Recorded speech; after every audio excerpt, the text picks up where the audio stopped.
उनका चैनल, उस पर कार्रवाई हुई है, ईडी का छापा पड़ा है। और अब बात शुरू करते हैं लोकतंत्र की उस हवा से, जिस लोकतंत्र की संसद में एक हवा बहती है, जो हवा कहती है कि हिंदुस्तान जागा हुआ है, लेकिन लगता है कि शायद हिंदुस्तान मर गया है।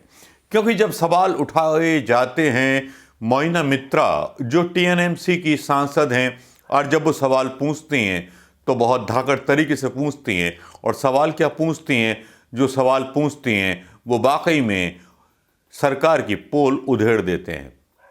जी हाँ, सरकार की पोल इसलिए भी खोल देते हैं क्योंकि सरकार खुद उस घेरे में आ जाती है, उस घेरे में जिस घेरे में उसको नहीं आना चाहिए था।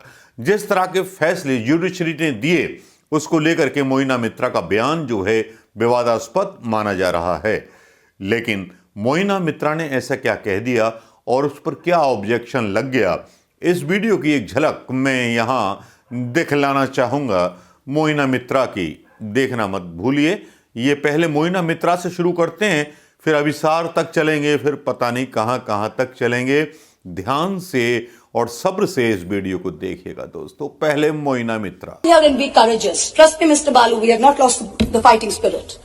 Even though the government spin factories will later portray it as cowardice or even plagiarism, I will lay out a few home truths by using my parliamentary privilege that guards me from charges of sedition and contempt for anything I say in this house. And Mr. Law Minister, sir, if you're present on the premises, with all due respect, this time you have neither the right to shut me up nor to try and get my words expunged from the record. The sacred cow that was the judiciary is no longer sacred. It stopped being sacred the day a sitting Chief Justice of this country was accused of sexual harassment, presided over his own trial, cleared himself, and then proceeded to accept a nomination to the upper house within 3 months of retirement, replete with Z+ security cover.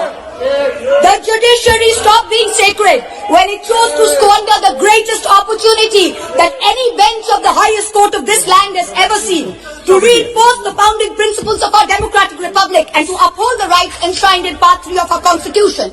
Instead, it let Moscow. One second, please. Please, Mo. He cannot discuss. Please, the house.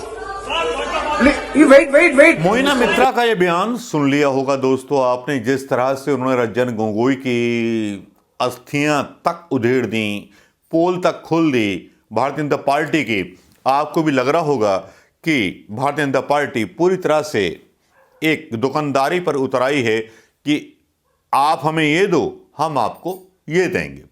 Moina Mitra का यह कहना था कि राज्यसभा सांसद बना दिया गया उनको, जबकि उन पर बलात्कार का मुकदमा था, उसको प्रूव होने नहीं दिया गया। रंजन गोगोई पर आक्रोशित थी, लेकिन भारतीय जनता पार्टी के नेताओं ने उनको वहां बीच में रोक दिया। सत्ता पक्ष की आदत है, सत्ता में जो लोग भी रहते हैं वो यही करते हैं। चलिए, मोइना मित्रा की आवाज को दबा दिया गया, लगा मुझे मोदी जी के नारे को दबा दिया गया, जिसमें बेटी बचाओ बेटी पढ़ाओ का नारा शामिल है। अब चलते हैं दोस्तों दूसरी खबर पर, जो खबर है अभिसार शर्मा की न्यूज के बारे में, जिसके बारे में रणदीप सुरजेवाला का एक ट्वीट आता है, जिसमें कहा जाता है कि न्यूज क्लिक पर ईडी की रेड हुई है, अभिसार शर्मा के ऊपर रेड हुई है। अभिसार शर्मा वो एक ऐसे व्यक्ति हैं जो किसी चैनल के लिए काम नहीं करते, लेकिन यूट्यूब पर अपने वीडियो और अपने विचार रखते रहते हैं। आज उनकी गलती ये हो गई कि जो कल प्रधानमंत्री ने बोला, मैंने भी बोला था, मेरा वीडियो तो डाउनलोड कर दिया गया, मतलब डाउन कर दिया गया यूट्यूब के द्वारा, और बहुत सारे वीडियो डाउन कर दिए जा रहे हैं। ये वाला वीडियो कितना चलेगा कितना नहीं चलेगा मैं कह नहीं सकता। जब अभिसार शर्मा पर ईडी की रेड हो सकती है तो भैया हमारे पास तो ना है पैसा, हमारा तो पूरा खुल्लम खेल मुरादाबादी खेल है, आके जांच कर लो। हम तो टैक्स देते रहते हैं और टैक्स दिए हमने। अब प्रधानमंत्री मोदी जी की सरकार की परेशानी ये है कि वो हर तरह से हर चीज का दमन कर देना चाहते हैं। पुराने जमाने की भाषा में बोलूं, जब हम समाचार सुनते थे रेडियो में, तो मैं एक समाचार दोहराना चाहूंगा। दोस्तों नमस्कार, मैं देवकीनंदन खत्री। आज प्रधानमंत्री मोदी ने अपने खिलाफ बोलने वाले कई पत्रकारों के खिलाफ इंक्वायरी के आदेश दे दिए हैं। उन्होंने ये बोल दिया है।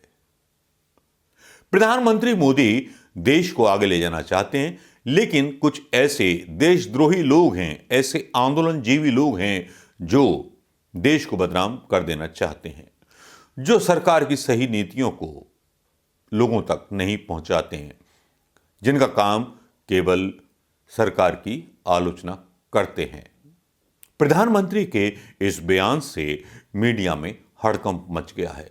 खासतौर पर यूट्यूब को भी प्रधानमंत्री मोदी जी ने आदेश जारी कर दिए हैं। काम करना है तो सही तरह से करो, हमारे खिलाफ समाचार मत दिखाओ। दोस्तों, समाचार समाप्त हुए। तो दोस्तों, कुछ इस तरीके का हिसाब किताब चल रहा है, लेकिन मोहिना मित्रा बोली, अभिसार शर्मा के ऊपर ईडी की स्ट्राइक हो गई। अब उसके बाद बचा क्या? बचा तो कुछ नहीं है। सब लोगों की हिम्मत टूटी हुई है। मंदी पे पहले कार्रवाई हुई, अब अभिसार शर्मा पर कार्रवाई हो गई। लेकिन अब एक तीसरा एंगल और आता है, और वो तीसरा एंगल ऐसा होता है जो प्रधानमंत्री मोदी जी के भक्तों की पोल खोल देता है बुरी तरह से। जो चंदा मांगते हुए पकड़े जाते हैं, और इतनी बुरी तरह चंदा मांगते हुए पकड़े जाते हैं, जिन पर सवाल उठाते हैं दिल्ली के ही कुछ लोग। और वो लोग भी सवाल उठाते हैं, जब भैया LNT को पूरा ठेका जाना है राम मंदिर का, तो राम मंदिर के नाम पर चंदा क्यों मांगा जा रहा है? भारतीय जनता पार्टी के पास इतने पैसे हैं तो वो चंदा क्यों नहीं दे सकती राम मंदिर के नाम पर? मोदी जी कितनी बेइज्जती करा रहे हैं यार आपकी। देवकीनंदन खत्री के समाचार सुनिए। मैं देवकीनंदन खत्री एक बार फिर आपको अपने समाचारों में स्वागत करता हूं। प्रधानमंत्री मोदी जी ने एडवाइजरी जारी की है कि उनके भक्त राम मंदिर के लिए चंदा इकट्ठा करेंगे। सरकार कोई सहायता नहीं करेगी।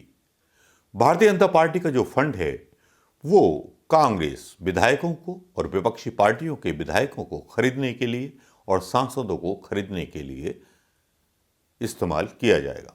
दोस्तों नमस्कार, समाचार समाप्त हुए। दोस्तों बस ऐसा ही कुछ चल रहा है, और इस तरह का जो ये नाटक चल रहा है ना, ये वाकई में बहुत खतरनाक है। मोहिना मित्रा बोली, उसके बाद अभिसार पर भी आंच आ गई। अब एक नई न्यूज़ आ गई है कि प्रधानमंत्री मोदी जी की सरकार ने एक ऐसा कानून पास किया है चुपचाप से कि साहब अब देशद्रोही ढूंढे जाएंगे यूट्यूब पे। जो देशद्रोही होंगे, जो सरकार के खिलाफ बोलेंगे, वो देशद्रोही बोले जाएंगे। कितना सच है कितना नहीं, साक्षी जोशी ने ये वीडियो डाला था। मैं भी आशंकित हो गया, तो खबरें और सच्ची खबरें कैसे दिखाएंगे हम लोग, या फिर सर्कस दिखाएंगे और सर्कस के बीच भी हम रास्ता ढूंढ लेंगे। प्रधानमंत्री मोदी जी कुछ भी करने को तैयार हैं अपने खिलाफ उठने वाली उन आवाज़ों को, जो आवाज़ें हिंदुस्तान को सही आईना और सही खबर दिखाना चाहती हैं। हालांकि किसान आंदोलन प्रधानमंत्री मोदी जी के लिए काफ़ी जवाबदेह बन गया है, और किसान आंदोलन के ऊपर एक और विरासत आ गई जिसके बारे में मैं दूसरी न्यूज़ डालना चाहूँगा, क्योंकि वो बहुत ख़ास है और वो सुननी भी चाहिए आपको। सुन लेंगे तो आपके दिल को भी तसल्ली पहुंचेगी, आपके दिल को भी लगेगा कि हाँ कोई तो है जो इस निरंकुश हाथी पर एक महावत की तरह अपना अंकुश लगा सकता है। तो दोस्तों तैयार रहिए अगली खबर के लिए। नमस्कार, और वीडियो को शेयर करना मत भूलिएगा।